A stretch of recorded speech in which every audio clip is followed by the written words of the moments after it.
Thank you, Kalima, and really for that personal narrative around what life was like. I remember being a captain in the 6th Precinct in downtown Manhattan, going over to Christopher Street to the park on the pier, talking to some of the young people who, when they decided to talk to their parents about who they wanted to be, and their parents, some of them were thrown from their homes, they were runaways, and I think that you're right, it's a matter of life and death that we are joining this conversation. And I want to thank the advocates here.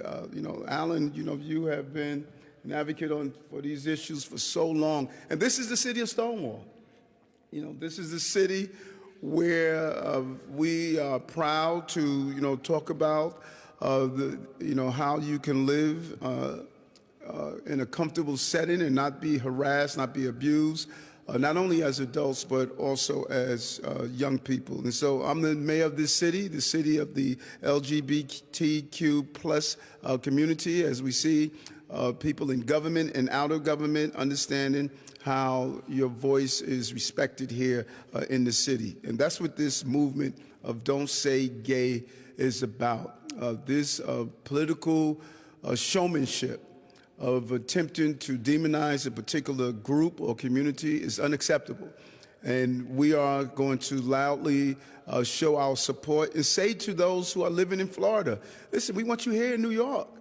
We want you right here in New York City. And it's more than just saying that, it's also standing up and aligning ourselves with the men and women of the LGBTQ plus community and stating that we are in unison with you and your right to have self-identification, your right to live the lifestyle and live the lives that you choose to live without any form of harassment. And New York values free speech. We value to make sure that people don't feel abused no matter what ethnicity or no matter how you self-identify. And this is very important to us, and we're proud to be a part of this, and we're partnering with WPPP to put up billboards in major markets across Florida to let everyone know. We're targeting Fort Lauderdale, Jacksonville, Orlando, Tampa, and West Palm Beach. We believe we're going to get about 5 million impressions, and they're going to be up for an 8-week period celebrating the diversity and acceptance of New York City. We will show this in the billboards, you have here right now. Very clear statement, and we're proud of it. Other folks want people to hide their color. We like to show our color, and that's the rainbow that's representative of this community. We want to remind everyone that New York City is full of people who will be celebrated now and in the future. And as I stated, this is the city of Stonewall, and we will continue to stand fast and be supportive of this community that has contributed to the diversity of our city. And we believe that this is the city that will always allow that diversity to take place. So thank you, and I'll turn it back over to you.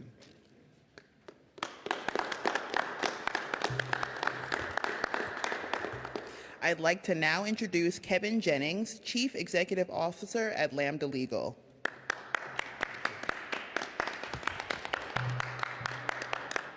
Mr. Mayor, this is one of those days I am really proud to be a New Yorker.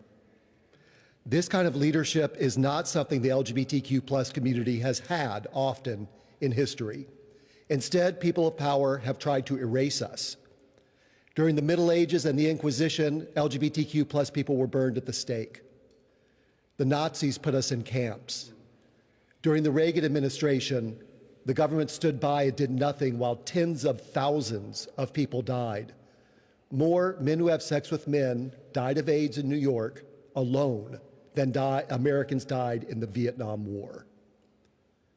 So we welcome a person with power who uses his forces for good, who sends a message to young people that they matter, that they are valued, that they are loved. Because I could tell you as a former teacher, if a student doesn't feel like you care about them, they will not survive and thrive in the world. So this campaign sends an important message to young people, not just in Florida, not just in New York City, but around the country and around the world, that there are leaders like Mayor Adams who care about them and that they are not alone. And on behalf of Lambda Legal, the nation's oldest LGBTQ Rights Plus organization, I want to say thank you for your leadership, Mayor Adams.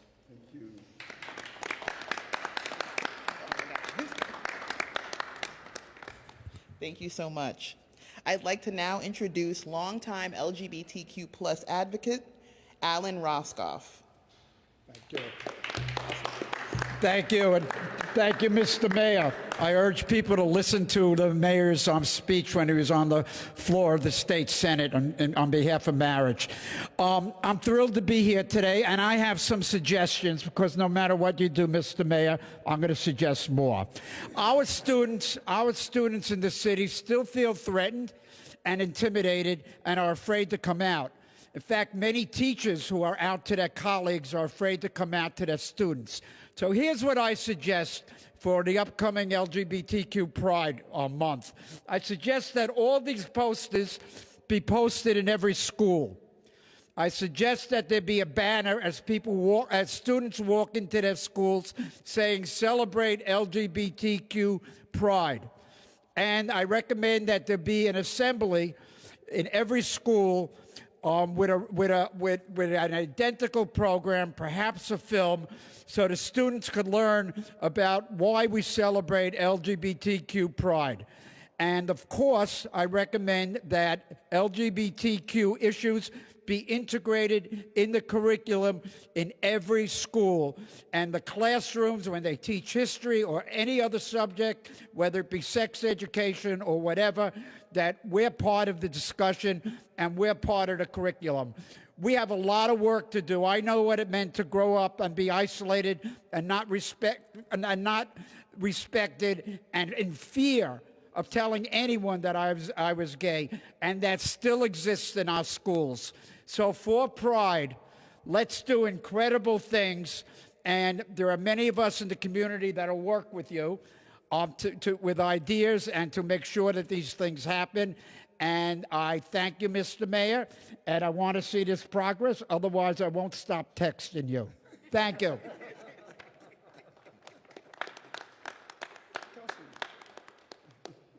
Sure. Hello, everyone. I do want to commend the mayor for his leadership in this act of solidarity with the LGBTQ community. And I'll say it because the mayor probably won't, but also want to give a big FU to Governor Ron DeSantis for his lack of leadership and standing in solidarity with the LGBTQ community. I do want to note that the right and Republicans are taking advantage of this moment to heighten fear of trans and LGBTQ young people to distract us from their coup or staged coup on January 6th of 2021. So I do want to tell all young trans and LGBTQ folks in Florida that this is a safe place for you. As a young queer person that grew up in the city, I admire the deep history of Stonewall, of our queer ancestors that have made an environment so comfortable here in New York. So again, I do commend this administration on listening to advocates, on listening to the LGBTQ folks of New York City and providing a safe place to the young trans and LGBTQ and even not young trans and LGBTQ folks of Florida. So thank you. Thank you.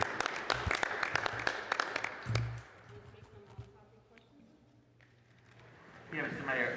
Last week, Governor DeSantis of Florida said something along the lines of New Yorkers, people in high-tax Democratic states are fleeing and coming to Florida.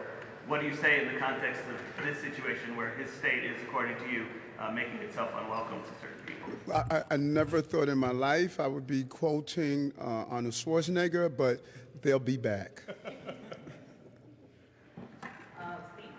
Hi, Mr. Mayor. A lot of the folks around you right now, last month, were speaking out very forcefully against the three hires of pastors who had made anti-gay remarks in the past.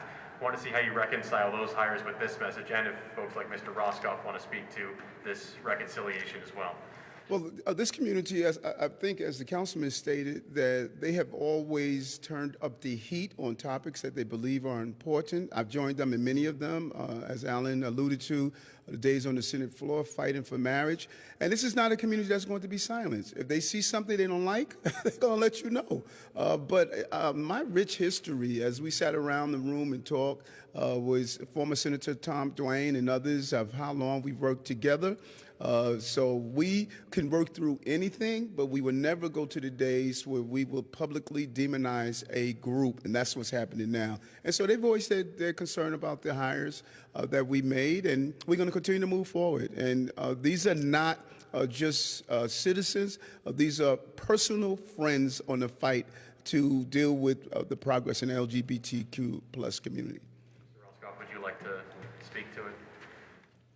Of course, we were very disappointed and outraged over the appointments, but we decided to move on and work with the mayor, who we believe made a big mistake in making those appointments. But there's a lot that we can do together. And we remembered the mayor's history on behalf of the LGBT community. So we're moving onward. Thank you. Thank you. Mr. Mayor, previously earlier at the press conference, Mr. Roscoff brought up a list of ideas that he wants you to pursue during Pride Month in schools, putting up these posters, and acting more as part of the curriculum. What do you think of those ideas? Is that something you can... I think they're good ideas. We have our rep here from the Department of Education. I'm sure Alan is going to sit down with them, and those that we can do, we look forward to doing so. Can you commit to right now one of those ideas? No. Next question. You know, obviously spending millions of dollars on this campaign, some people might see a time when you're doing belt-tightening the city budget and wonder, how does this benefit New York? You might be sending a message to people in Florida, but is there really any benefit accruing to New York that makes it worth the expense? I just love that question. This is costing New York City taxpayers nothing. Space is donated, billboards are donated, advertisement is donated. Outside people who live in this city that understands we cannot treat people unfairly are standing up the way New Yorkers do. New Yorkers lead the entire country on conscience and what is the right thing to do. So taxpayers are not paying 1 penny for that, and I hope that you report that it costs us nothing. It's the right thing to do because we're New Yorkers.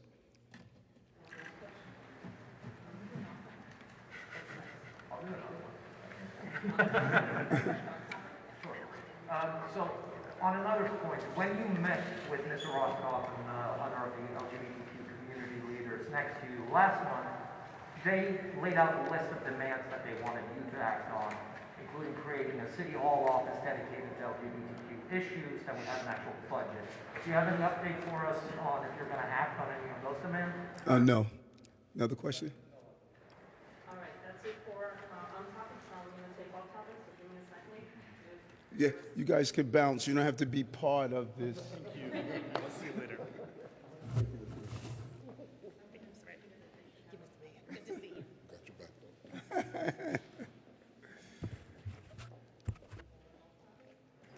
Good morning, Mayor. So in terms of addressing gun violence, you've said what you want Washington to do. The NYPD is responding.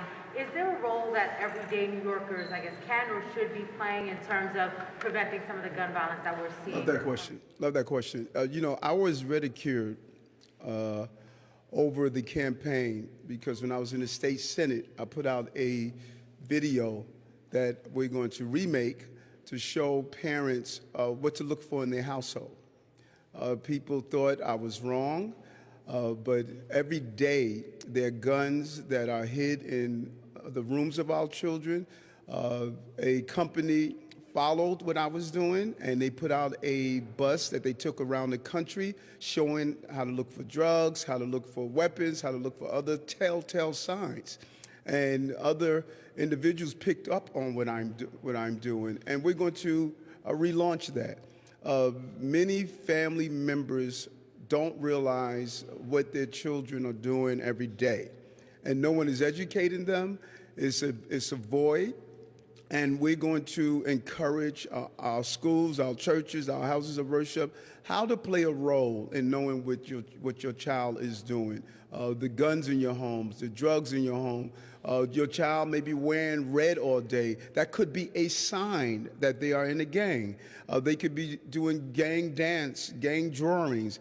No one is empowering parents who are seeing their children every day participating in illegal behavior. And we're going to start empowering parents with real information. We leave that out of the equation and believe that only law enforcement could do it, and that is just not true. Parents can play a more active role if we empower them with information, and that is what we're going to start doing. Good morning, Mayor. How are you? Good, thanks. How are you? So, last month there was a huge reduction from the city in the amount of pandemic emergency food provided to the pantries under the program known as PFRED. I guess the program was intended to be temporary and COVID related, but there wasn't any advance warning when these mid-year cuts happened and there was no explanation given. So I'm just wondering if you could explain what happened. Did the program overspend its budget? And is there a plan in your administration to address concerns about the amount of food being provided between now and June that is much needed by people going to these pantries? Let me look into that. Fabian, we'll get back to you. I'm not sure what happened with it. Mr. Mayor, as you know, the state budget is still being negotiated, and there's the idea of extending 421A for another year on the table. What do you think of that proposal? I think they should. I'm a supporter of the modifications that are needed, and I think we should be able to come to a closure on it. We need housing. We need to continue to have more housing, and I think that if we make the modifications, that they can come to a deal. And so I'm hoping they're able to do so. Mr. Mayor, on the city budget side, the council just put out a proposal asking for another $3 billion to enhance the streets master plan, put in many more miles of bus lanes and bike lanes and pedestrian plazas. I know we don't necessarily want to negotiate the budget right here, but how receptive are you to that big increase when I know you're looking for a lot of budget decreases? We don't want to negotiate the budget here. We don't want to negotiate the budget here. We don't want to negotiate the budget here. I'm a biker, but we don't want to negotiate the budget here. Hi, Mr. Mayor. Just following up on that question about the $3.1 billion request from the council. So is that something, if you say you don't want to negotiate, that you will add that? No, I said we don't want to negotiate the budget here, not that topic. I'm a biker. I'm an easy. I'm a Metro card user. I believe in public transportation, but this is not the place to negotiate the budget. We will negotiate the budget with the city council, and then we'll roll out what the budget is going to be. What is your allocation? Because the budget, like the mayor's budget, doesn't actually specify the number allocated for the master I'm going to start that question again because I lost you because of your mask muffling. Ask the question again. The budget doesn't actually specify the dollar amount allocated to the street master plan. So the council asked for $3.1 billion, but what have you allocated to it? We'll have Jock get back to you and give you the exact number. Hi, Mr. Mayor. 3 weeks ago, you told parents to trust you, that you would unmask our toddlers. 10 days ago, you stood right here and you said that the masks would come off on April 4th.